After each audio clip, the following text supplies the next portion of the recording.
Koneksi antar materi modul 2.2 Pembelajaran sosial dan emosional. Pada kesempatan kali ini saya akan menjawab pertanyaan tentang apa kesimpulan tentang perubahan pengetahuan, keterampilan, sikap sebagai pemimpin pembelajaran setelah mempelajari pembelajaran sosial dan emosional.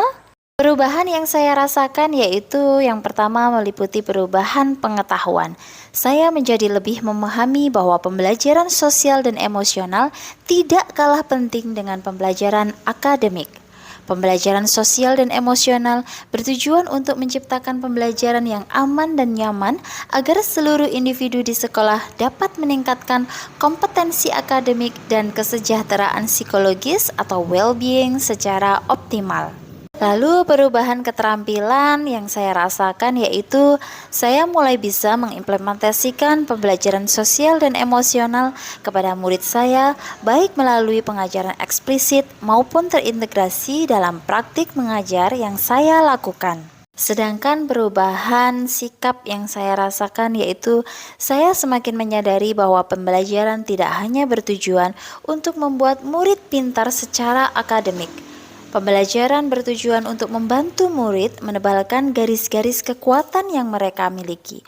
Oleh sebab itu, sekolah seharusnya mampu mencetak murid yang matang dalam hal sosial dan emosionalnya juga. Pertanyaan berikutnya yaitu apa kaitan pembelajaran sosial dan emosional yang telah Anda pelajari dengan modul-modul sebelumnya? Kaitan pembelajaran sosial emosional dengan filosofi Ki Hajar Dewantara yaitu guru dapat menciptakan well-being di lingkungan sekolah melalui PSE sehingga tercipta kondisi yang nyaman, sehat, dan bahagia bagi murid. Hal ini sejalan dengan pemikiran Ki Hajar Dewantara yaitu berpihak pada murid dan menuntun kodrat anak agar mencapai kebahagiaan dan keselamatan yang setinggi-tingginya.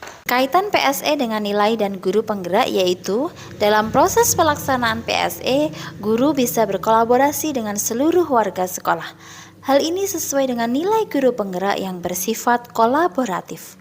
Untuk mewujudkan pembelajaran sosial dan emosional, maka seorang guru penggerak harus dapat menjadi pemimpin pembelajaran yang dapat membuat lingkungan sekolah yang aman, nyaman, menyenangkan, namun tetap menantang dan relevan bagi muridnya, sehingga guru bisa memenuhi kebutuhan belajar anak sesuai dengan kodrat alam dan zamannya.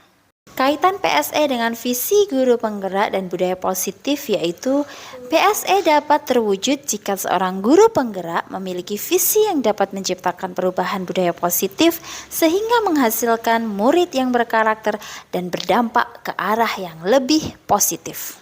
Kaitan PSE dengan pembelajaran berdiferensiasi yaitu PSE sangat erat kaitannya dengan pembelajaran berdiferensiasi karena keduanya menekankan pada kebutuhan belajar murid yang harus dipenuhi tentunya dengan memperhatikan kondisi sosial dan emosional para murid. Sebelum mempelajari modul ini, saya berpikir bahwa pembelajaran hanya bertujuan untuk memberikan pengetahuan dan keterampilan murid secara akademik saja. Ternyata hal itu tidaklah benar.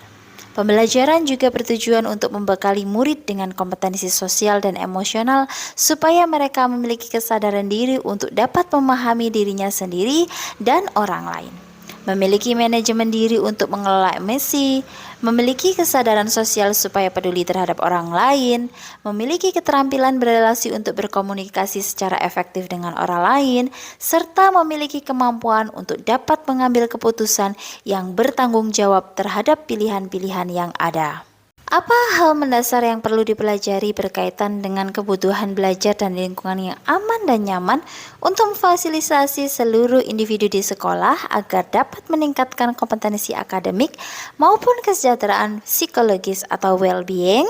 Hal mendasar yang perlu dipelajari yaitu 5 kompetensi sosial dan emosional yang mencakup kesadaran diri, manajemen diri, kesadaran sosial, keterampilan berelasi, serta pengambilan keputusan yang bertanggung jawab.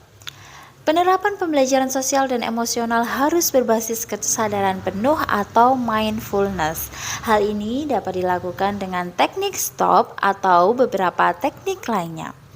Terdapat 4 indikator implementasi PSE di kelas dan sekolah, di antaranya pengajaran eksplisit, integrasi dalam praktik mengajar guru dan kurikulum akademik, penciptaan iklim kelas dan belajar sekolah, serta penguatan KSE pendidik dan tenaga kependidikan di sekolah. Berkaitan dengan nomor 2, perubahan yang akan saya terapkan di kelas dan di sekolah yang pertama yaitu penerapan bagi murid. Saya akan mulai menerapkan pembelajaran sosial dan emosional baik melalui pengajaran eksplisit maupun terintegrasi dalam praktik mengajar di dalam kelas. PSE dalam pengajaran eksplisit dengan memberi murid kesempatan untuk menumbuhkan, melatih, dan berefleksi tentang KSE dengan cara yang sesuai dan terbuka. Integrasi dalam praktik mengajar bisa dilakukan melalui pembukaan pembelajaran yang hangat, kegiatan inti yang melibatkan murid, dan penutupan optimistik. Sedangkan penerapan bagi rekan sejawat, saya akan melakukan diseminasi pada rekan sejawat tentang implementasi PSE.